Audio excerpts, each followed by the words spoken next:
కొనుక్కుని తిన్నదానికంటే ఫ్రీగా వచ్చిన దాన్ని తినడంలో మజా ఉంటుందంటారు కొంతమంది.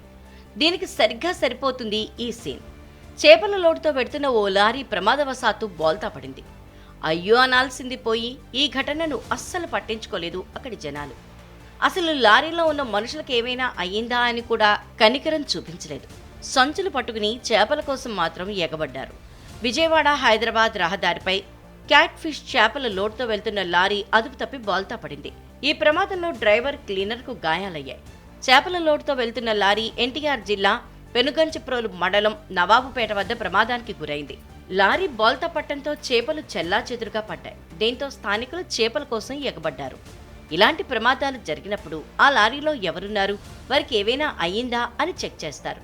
తర్వాత వారికి అవసరమైన వైద్య చికిత్సను అందించే ఏర్పాట్లు చేస్తారు. వారి కుటుంబ వివరాలు తీసుకుని వారికి సమాచారం అందిస్తారు. కానీ ఇక్కడ అలాంటిదేదీ కనిపించలేదు. చివరికి బాధితులను పోలీసులు ఆసుపత్రికి తరలించారు. ఈ ఘటనపై పోలీసులు కేసు నమోదు చేసి దర్యాప్తు చేపట్టారు.